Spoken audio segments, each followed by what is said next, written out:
vocês já pararam pra pensar? Tá bom, Deus fez... Pareceu o universo. De onde que veio Deus? Aí entra na área da filosofia. Aí é uma pira que não dá, né? Uma vez eu estava na Universidade Presbiteriana Mackenzie dando uma palestra, veio um filósofo e falou assim: professor, tudo que você falou aí é muito legal e tal, mas você não consegue me responder essa pergunta. Quem criou Deus? Mas o Igor, essa é uma pergunta filosoficamente equivocada. Sim. Um bom filósofo jamais faria essa pergunta, não é, Rodrigo? Não, e ela é feita... Eu ia até trazer... Acho que eu te dei outra vez o meu livro, O Ceticismo da Fé. Sim. Dei pra minha mãe, inclusive. Eu ia trazer outro hoje, mas ficou tudo na Jovem Pan lá, viu, de manhã. Mas eu vou trazer da próxima vez. Aí entra na área da filosofia. Permita-me falar o nome Big Bang aqui para me referir apenas ao start inicial do universo. Claro. Sem entrar nos pressupostos químicos e físicos que não é minha área. O que havia antes do Big Bang? Ou seja, desse start inicial? O nada. É o nada absoluto. Porque um ponto de comum acordo entre ateus e design inteligente, eu acho que qualquer um concordaria comigo nesse sentido, é o seguinte: antes do ponto inicial do Big Bang, não havia gravidade, não havia tempo, não havia espaço. Não tinha nada. Não tinha nada. Era o nada absoluto. Tá certo? Mas aí vamos partir de uma questão filosófica que é repetida por vários, desde Parmênides na Grécia Antiga, que os latinos traduziram como ex nihilo nihil fit. Do nada, nada se faz. Se não havia nada, por que hoje há algo ao invés de nada? Então, é mais lógico supor que havia algo. Agora, esse algo que havia... para formar tudo que existe, tem que ser um algo que não está preso ao tempo, porque o tempo veio depois dele. Esse algo não pode estar preso ao espaço, porque o espaço veio depois dele. Ele não pode estar preso à gravidade, ele não pode estar preso a nada. Então tem que ser um algo que seja, no sentido do nosso tempo, atemporal. Não que ele não tenha um tempo próprio dele, mas esse tempo aqui teve um começo, então ele tem que existir antes. Então ele não pode ser temporal, ele não pode ser espacial, porque o espaço não existia. Ele não pode ter começo, porque ele começou todas as coisas. Então tem que ser, seja lá o ET que fez tudo isso, ele tem que ter essas qualidades. Ele tem que ser um ser dotado de vontade, porque ele resolveu fazer tudo. Ele tem que ser um ser dotado de design, porque ele criou coisas com desígnio. Ele tem que ser um ser dotado de inteligência, porque ele criou com inteligência. Esse ser, então, não pode ter sido criado por nada, porque se ele foi criado por nada, a única coisa que eu faço do ponto de vista filosófico é deslocar a pergunta mais para trás. Uhum. E mais para trás. E eu vou cair num ad infinitum absurdo. Eu tenho que obrigatoriamente chegar a 2 caminhos, não tem 3. Aliás, 3 caminhos. Ou eu acredito que a matéria e tudo que existe veio do nada, e me perdoe. Aí vem o meu limite. Isso não é científico. Porque, mas é provado. Não, então vamos falar de método científico agora. Eu vou até pedir licença para entrar na sua área. Eu li muito, desde os primórdios do método científico lá com Francis Bacon, depois as leis de Stuart Mill. O método científico ele tem que ser replicável, ele tem que ser observável, ele tem que ser visto em laboratório, ele tem que ser falseável. Por exemplo, até dei esse exemplo hoje de manhã. Como é que eu posso provar para você que gasolina de carro não funciona para avião? É simples, é falseável. Você pega a gasolina do carro e colocar lá. Agora, não é falseável dizer para você que Santos Dumont estava sem cueca quando ele se suicidou. Não tem como voltar lá e verificar isso, tá certo? Então, dizer que que tudo pode surgir do nada, sem um agente que provoque isso não é nem falseável, nem científico, nem laboratorial, nem filosófico. Mas nem os caras que pensam no Big Bang como o início de tudo, eu já os vi falando que eles não fazem ideia do que causou o Big Bang. Exatamente, mas só quando eles falam assim, existe uma diferença. Quando a frase, olha as 2 frases. Não faço ideia do que causou o Big Bang. Um agnóstico pode falar isso. Beleza. Você está sendo honesto. Não faço ideia. Mas só dele falar não faço ideia do que causou, ele já está admitindo que houve um causador. Algo causou. E pelo menos ele está admitindo que algo causou. Ele não faz ideia de quem que é. Se é um ET, se é o ET de Varginha, se é o Bilu, se é o Deus da Bíblia.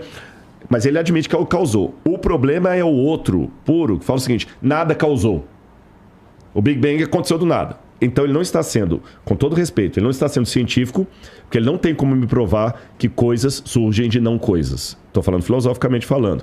Por que eu não tenho medo de aparecer um tigre aqui agora e sair devorando todo mundo? Porque não tem como surgir um tigre, do nada. Exatamente. Se um tigre não pode surgir do nada, por que do todo essa estrutura que a gente viu pode surgir do nada? Então eu sou obrigado a trabalhar com uma causa primeira. E essa causa primeira, para ser, do ponto de vista filosófico, uma causa que justifica o surgimento de tudo, aí eu estou usando aqui Aristóteles, isso é Aristóteles, essa causa tem que ter essas características, ela não pode ser presa ao tempo, ao espaço e tudo mais. Ah, mas se alguém causou a causa, eu só estou deslocando a questão para trás. Aí que eu falei que tem as 3 possibilidades. Ou eu vou cair no absurdo de falar que o universo surgiu sem causa, o que não faz sentido, ou eu vou falar que sempre teve uma causa causando outra causa, eu vou cair no infinito absurdo, que também não faz sentido, porque tem evidências que o universo começou, ou eu caio num terceiro, que para mim é o mais lógico. Houve uma causa primeira que formou tudo isso, e quando eu vejo as características dessa causa primeira com o Deus que a Bíblia apresenta, eu vejo que dá match. Você entendeu? Esse é o ponto, da MET. Agora, é lógico, isso aqui, eu não estou com isso provando que a Bíblia está certa, tem que ver os limites. O que é que eu estou provando, o que eu não estou provando. Uma vez está supondo. Supondo. Uma vez alguém me mostrou um vídeo que alguém tinha feito na internet, me criticando. Né? E a pessoa falava assim, Rodrigo, você vai aprender comigo. Se eu não me engano, até acho que é aquele rapaz que é satanista, eu esqueci o nome dele. Acho que foi ele.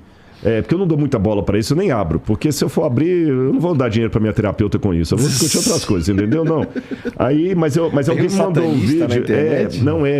Ele botou lá assim, Rodrigo, você já aprendeu? Porque ele pegou um recorte de uma fala minha, onde eu falei que inferno é a ausência absoluta de Deus. Aham. Aí ele falou assim, olha a estupidez do que o Rodrigo falou. Ele não usou a palavra estupidez, mas eu estou parafraseando aqui. Tá. Olha a estupidez do que o Rodrigo falou. Se Deus é onipresente, assente comigo e aprenda. Ainda falou assim, se Deus é onipresente, como você escrito na Bíblia, então Deus está em toda parte. Se ele está em toda parte, não tem como ter uma ausência absoluta de Deus, uma parte onde Deus não estaria. Pá, checkmate, só falta o óculos, né? Só que esquece uma coisa. Como é que é a musiquinha? Né? Eu, como músico, sou um bom arqueólogo. Mas aí o que acontece? Só que ele esquece de uma coisa. Ele está pensando Deus. Esse é o problema. Alguns confundem Deus com o ídolo. O Deus da Bíblia que eu estou falando, que é o causador de tudo mais, não é o Odin do Thor, nem o Zeus dos gregos. É um outro Deus. O Zeus do grego faz sentido o que ele disse. Aliás, nem faz sentido porque isso também é limitado. A pessoa pensa que tudo no universo se delimita a altura, profundidade e largura. As 3 dimensões. Que é o que a gente consegue compreender. Exatamente. Dizem que tem uma quarta, que é o tempo, que nós temos uma percepção dele, mas não conseguimos segurar. Controle. Mas existem físicos que falam que tem 11 outras dimensões, que nós nunca vamos compreender. Se existem 11 outras dimensões, ficar colocando Deus dentro da caixinha de um ser com altura, profundidade, largura, para falar o seguinte, não pode existir um espaço que Deus não esteja porque ele é onipresente, é não entender o que é Deus. É pensar que Deus é uma coisa, um ser de barba branca. Você está entendendo que o pessoal colocou lá? Não, esse Deus até... Europeu. O europeu, branco, como é que fala? Branco chauvinista, patriarcal, né? Não, essa é a imagem antropomórfica de Deus. E mesmo a Bíblia, eu vou apresentar para vocês uma coisa que talvez surpreendê-los aqui. A Bíblia traz um paradoxo de Deus. Qual que é o paradoxo? E lembrando que, Igor... Paradoxo em filosofia, na sua área eu sei que é um pouquinho diferente. Em filosofia, paradoxo não é necessariamente contradição. Pode parecer que é a mesma coisa, mas não é. A contradição é uma coisa ilógica. É eu falar que eu estou aqui e não estou. Isso é contradição. O paradoxo são quando 2 situações opostas convivem no mesmo ambiente. A física quântica está cheia de paradoxos. A física quântica está cheia de paradoxo. O mesmo elemento aparece aqui, aparece lá. Onde é que ele está, afinal de contas? Então, Deus não é contraditório, mas ele é paradoxal. E no paradoxo de Deus, tem um vazio humano com forma de Deus muito interessante. Quando eu falo vazio com forma de Deus, Karl Rahner falava disso. Existe uma busca do sagrado. Eu até brinco com alguns amigos ateus que eu tenho muitos amigos ateus, que eu falo o seguinte, olha, a oração que um ateu pode fazer sinceramente é, Senhor, que tu existas. Porque, cara, vamos abrir o jogo aqui, eu não quero pregar pra ninguém não, mas se Deus existir, Igor, é a melhor coisa desse mundo, cara. Eu também acho. Você tá entendendo? Se ele existir como eu tô pensando que é pela Bíblia. Porque imagina um dia que não vai ter mais... Eu não vou mais ter que conjugar criança e leucemia na mesma frase. Você entendeu? Você sabe que as suas filhas vão viver para sempre. Agora, se esse Deus não existe, vamos botar as cartas na mesa? Por mais que o pessoal tenha, eu estou muito bem resolvido com a minha descrença, eu não tenho medo se Deus não existir. Tá bom, recebe uma notícia de câncer da sua filha, eu quero ver onde é que está essa sua autoconfiança. Vai por água abaixo. Você está entendendo? Recebe o laudo que a sua filhinha única está com leucemia. Eu quero ver essa sua confiança. Vamos abrir o jogo. Se Deus não existe, aí eu concordo com Fernando Pessoa. O que é o ser humano? Senão besta fera, cadáver adiado que procria. Então essas filhas lindas que você tem, um dia vai virar pó da terra, vai envelhecer, morrer, ou você vai morrer antes, ou sua esposa antes, alguém vai deixá-las. Sabe, ontem mesmo eu perdi um pastor amigo meu, está sendo velado hoje lá no NASP, enquanto eu não estou aqui. Isso é triste, e tem algo em nós que não quer isso. Se tudo fosse natural, se tudo faz parte da evolução, era para nós já estarmos acostumados com a morte, com o sofrimento, porque não tem Deus, não tem projeto, não tem nada, tudo é bobagem que ele está falando aqui. Vamos acostumar com a morte. Para que você chora? Ah, não é a lei da sobrevivência. De onde que vem essa lei da sobrevivência? Sabe? Vamos acostumar com a morte, vamos transar e beber, porque vamos morrer mesmo e acabou. É só isso. E acabou. Agora, olha que curioso. Nós, às vezes, queremos muitas certezas. E nós nos portamos como pássaros numa gaiola. O passarinho na gaiola, ele vive num mundo de certezas. Porque na gaiola, ele não precisa caçar a comida dele, porque todo dia o dono coloca o alpiste ali. Ele não precisa se jogar no ar com aquele imensidão embaixo, porque ele está no puleiro ali, é só pular do puleiro para cima. A gaiola, se fizer frio, alguém vai lá e cobra a gaiola. Se fizer chuva, alguém cobra a gaiola. No outro dia ele acorda e já está o dono lá. E ele fica na gaiola cantando. Só que aquele passarinho, por instinto, ele fica olhando lá para fora, as nuvens, e tem alguma coisa nele que o atrai para a nuvem. Ele quer ir, ele não sabe de onde que é isso, que ele é um pássaro. É como as tartaruguinhas do mar, que elas já eclodem lá no Projeto Tamar, já vai tudo para a aguinha. Parece que tem algo que fala assim, olha, o seu lugar não é na gaiola. Mas onde é que é meu lugar? É lá no céu. Mas lá eu não vou ter alpiste, eu vou ter que procurar um alpiste, eu não tenho certeza se eu vou ter. Lá eu não vou ter certeza. Lá eu vou ter que ficar na imensidão. Ai, eu não vou ter certeza de nada lá. Bruno, me dá só, Paulo. Não vou ter certeza de nada lá. Mas eu queria tanto estar lá. Mas como eu não tenho certeza de nada lá, eu prefiro ficar dentro da gaiola. Obrigado. E ele canta todo dia triste, convencido de que a gaiola é tudo que ele tem, mas o coração dele está pedindo para voar. Nós somos como o pássaro na gaiola, nós somos como as tartaruguinhas do Projeto Tamar. Nós eclodimos do ovo procurando uma praia que muitos ateus insistem que não existe. Nós somos como pássaros, cheios de certezas na nossa gaiola científica. Não, aqui eu consigo mensurar, porque que o alpiste, ou seja, a quantidade é tal, ele está ali, o alpiste vai chegar todo dia essa hora, mas tem algo em mim que pede: Senhor, pelo amor de Deus, que tu existas, porque eu não quero perder minha filha para o câncer.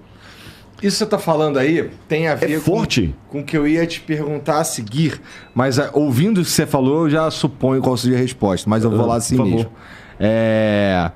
Vamos lá. Deus criou tudo isso aqui. Ele fez tudo isso aqui. Um troço gigantesco. É o universo que a gente está falando, é um bagulho muito grande. Uhum. Por que ele se importa com o que a gente está fazendo aqui? Por que ele se importa, ou precisar não é a palavra, mas por que ele está prestando atenção se existem pessoas como você na Terra, assim, crentes, claro, e pastores e que pessoas precisam... como nós. Porque todo mundo está em busca. Mesmo que você não tiver religião, mesmo que você for um agnóstico, você está em busca de alguma coisa. Eu só quero deixar claro que eu acredito em Deus também. Mas claro, é só... vamos lá, a maior parte do tempo eu faço advogado do diabo. Tá mas certo. assim, a minha questão é... Cara, Deus, ele deve olhar pra nós e... Tá, cara, isso aqui é uma poeirinha cósmica que eu botei ali, porque... Sei lá, igual esses caras tem mais... É possível que haja mais uma porrada pelo universo. Que a gente não sabe, mas também ninguém pode dizer que exatamente, não tem. Claro, com certeza, né? Com certeza. Então por que ele precisa da nossa devoção? Eu vou responder a você com uma outra pergunta. Você tem 2 filhas. por que você precisa amá-las? No caso do ser humano, assim, eu as amo com certeza. Sim. Não sei explicar por quê. É muito mais forte que eu. E quando elas nasceram, a minha vida foi transformada, tá? E permita-me tirar o romance do transformado. Eu tenho certeza que foi fralda suja de abacate amassado, noite sem dormir. Esquece o amor, vamos falar só do ponto de vista pragmático. Do ponto de vista pragmático, foi um saco. Pragmático. Mas eu acho que tem uma coisa animal aí, o Rodrigo, que é assim, ó. Assim, a humanidade se manteve a humanidade porque pais cuidavam dos filhos. E isso talvez seja instinto, um instinto do passarinho que quer voar no céu. Bingo, você me deu a resposta. Eu só vou agora mudar uma coisinha aqui para fechar a resposta que você acabou de me dar. Pode falar o nome dos seus filhos aqui? Claro. Carol e Luísa. Carol e Luísa. Se a Carol falasse assim, papai, por que você me ama? Você não daria essa resposta porque minha filha é um instinto, os pais cuidam dos filhos. Você não ia dar essa resposta. Essa é a resposta do cientista. Eu não ia saber responder isso para uma criança de 10 anos, né? Mesmo que ela tiver 18, você vai continuar não sabendo responder. É que aí se eu falar assim, ela... Tá, faz sentido. Mas é frio. Eu concordo que é frio. É mais do que isso. Tem alguma coisa para você... Porque se fosse uma regra... que você ama suas filhas, que pais cuidam de filhos na natureza, não tinha tanta mãe que abandona filho na lata de lixo, não tinha... Mas essas são as exceções, Rodrigo. Mas são da natureza. Por que eu digo que o que você faz é natural e o que ela diz é exceção? Tem alguma regra aí que foi estabelecida por alguém. Agora, o fato é que, tirando a resposta fria, o fato é que você tem uma hora que você fala assim, que se lasque a resposta. A questão é que quando você sorriu, me chamou de papai, eu me desmanchei. Isso que você tem... A Bíblia chama de imago Dei, para falar bonito em latim. Imago Dei é a imagem de Deus. Deus, quando nos criou de acordo com Gênesis, a teologia sistemática, ou dogmática, como diz a Igreja Católica, dogmática não é de dogma no sentido pejorativo, né? É organização. Os evangélicos chamam de sistemática. Ela tem 2 tipos de atributos de Deus. Os atributos inigualáveis de Deus, que só Ele tem, por exemplo... ser eterno, infinito, sem começo e sem fim, só Deus que tem isso. Poder ser adorado. E os atributos comunicáveis de Deus. Aquilo que Deus tem que é tão bom que Ele passa para os seus filhos para eles sentirem também o gostinho. Sabe? É como de repente você ir a um restaurante, você vai fazer uma viagem, sua esposa não vai, você come uma comida e fala assim, meu amor, eu comi uma comida tão boa que eu trouxe... eu pedi para preparar uma marmitex, que foi tão gostoso... que eu não quis comer aquilo sozinho. Então Deus pensou assim, sabe, meus filhos, é tão gostoso criar vocês e amar vocês, que eu vou dar para vocês o gostinho do que é ser Deus. Fomos feitos à imagem e semelhança de Deus. Vocês vão sentir pelos filhos o que eu sinto por você. Tanto é que eu não tenho filhos. Mas existe uma autora adventista que você conhece, Ellen White, que ela fala que quando um pai tem um filho, aí que ele pode entender o que é o amor de Deus. Eu não posso, por incrível que pareça, eu tenho doutorado em teologia. Mas nesse quesito aqui, você pode me dar uma aula do amor de Deus maior do que eu poderia te dar. Eu não consigo te explicar. Esse é que é o ponto. Aí, sabe quando você não consegue explicar, sabe o que você ia me falar? Se eu pedir assim, não, mas me explica, coloca no quadro aqui pra mim, o que é... Você fala, Rodrigo, quer na boa? Tenha o seu filho e experimente. Porque alguns sentimentos são tão profundos que a gente não consegue explicar, mas você pode convidar o outro a experimentar. E é isso que eu digo pra você e pra galera que tá com a gente. E você que tá assistindo esse vídeo aqui no Talk Flow, dá pra você virar membro, cara, do Flow agora. É um botãozinho do lado do botão de se inscrever. A gente faz um programa semanal só pros membros. Olha. Então fique esperto aí. Se quiser virar membro, tá bem aqui do lado, é mão merreca, custa menos de R$8, irmão.